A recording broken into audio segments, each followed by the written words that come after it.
Group, the Club of Rome, the United Nations, and the two branches of the Institute of International Affairs. These groups make up what is known as the Round Table, developed by Cecil Rhodes. Other offshoots or preliminary groups are the Bohemian Group and Yale University's Skull and Bones organization, which we all know George W. Bush, George Bush Sr., and John Kerry were all a part of. Most every meeting by these groups are attended by the most powerful government officials, corporate leaders, media moguls, and royal families in the world. These meetings are held in secret and not a word of them reaches the mainstream media. How is it that so many powerful people can attend meetings alongside the mainstream media and not a mention of it makes it to the public? This all may start making more sense when you start understanding that common citizens aren't meant to know what is happening at the top. Is there any dispute that to gain power in our day and age, it takes strategy and intelligence rather than brute force? Logic will tell you that in any sport or game, to claim victory, you must keep your moves strategic and secret. Why would it be any different in global politics?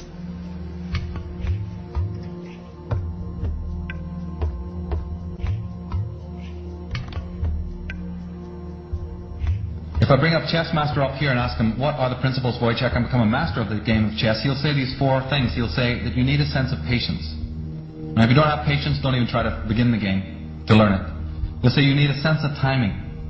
If you don't have a sense of timing, don't open the book. You have to have knowledge of your opponent, right? And then the fourth one that they'll tell you is that you need to have the willingness to make any and all sacrifices. Now, ladies and gentlemen, why are the dark side winning the game? It's because they've got infinite patience. They've been working on one thing for 50,000 years. I call that patience.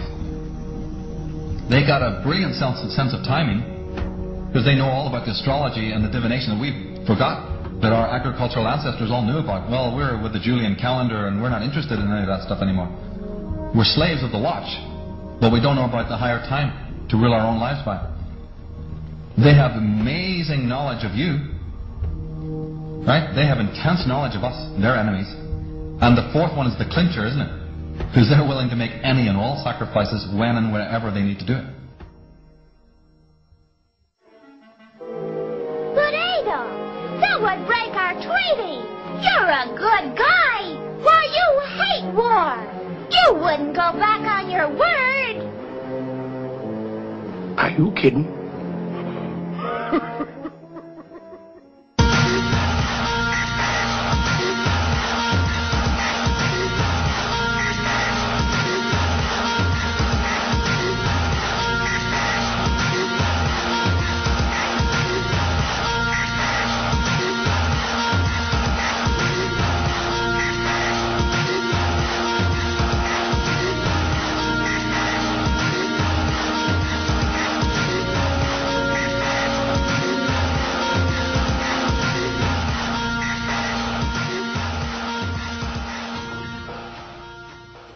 George W. Bush is a direct descendant of Godfrey de Bouillon. The Bouillons were servants of Pope Gregory VII and led the European noblemen into the crusade in order to recapture Jerusalem from the Islamic faith.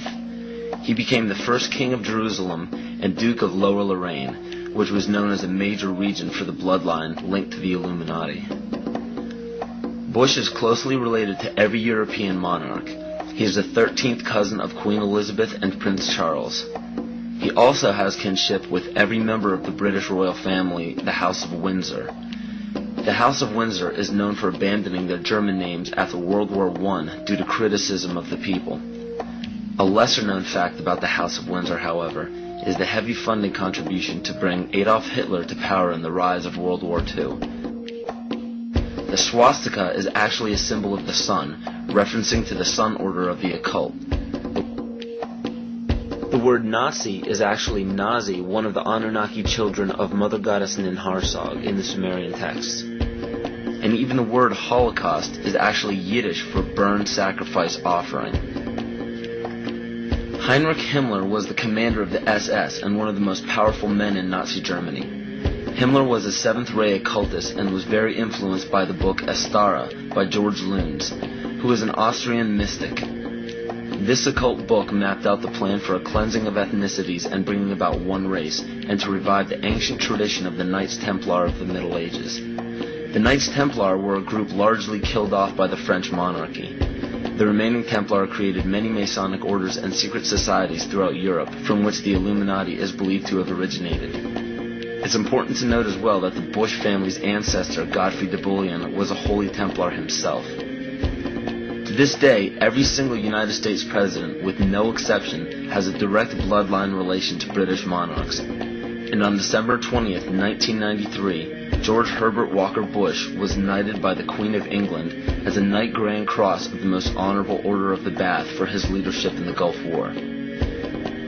Does it strike you as odd that our president, our leader, kneeled before the Queen of England in a ceremony that symbolizes allegiance?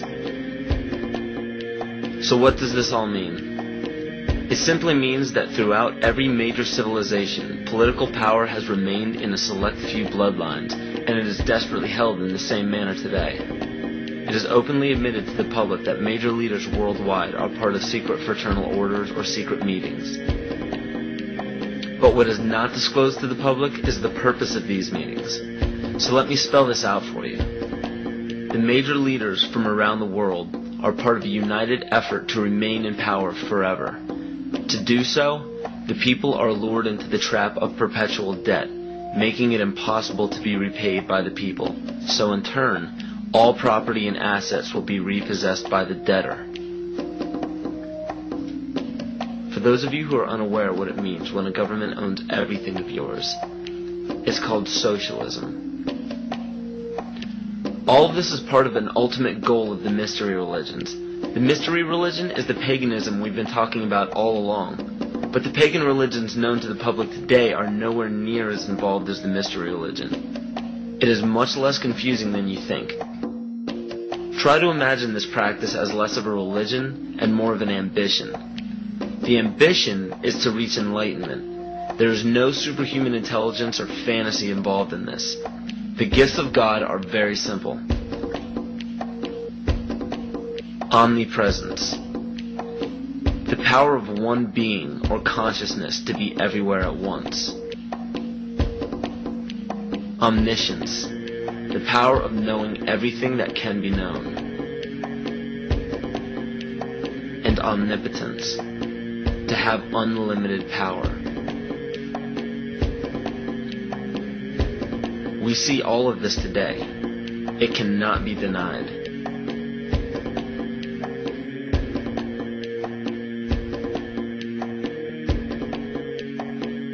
If you still don't believe that the mystery religion is present today, just look around you. There are literally thousands of statues and emblems of ancient religions on every political establishment. Even on military uniforms, these symbols are found everywhere, but not only in our country.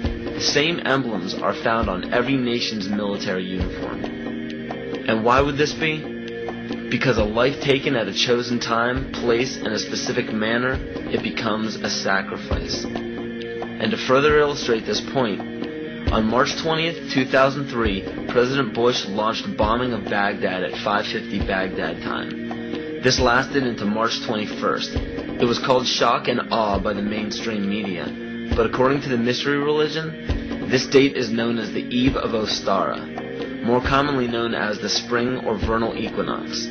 Occultists worship the goddess of the earth, Gaia, on this day. The Druids knew this date as the spring fertility rite, the day of feast. The war was promptly ended on May 1st, 2003. This date is known in the Druidic calendar as Beltane, or Walpurgis Night. It was named after Saint Walpurga, who was the pagan goddess of fertility. From March 20th to May 1st, the pagan ritual is to give blood to the earth and renew life to the goddess of fertility.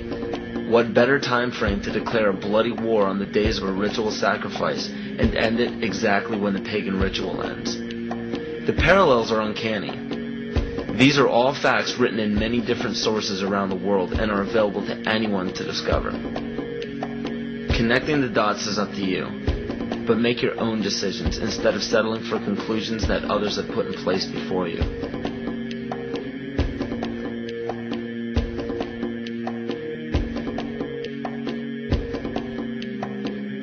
The right answers are what you decide are the right answers.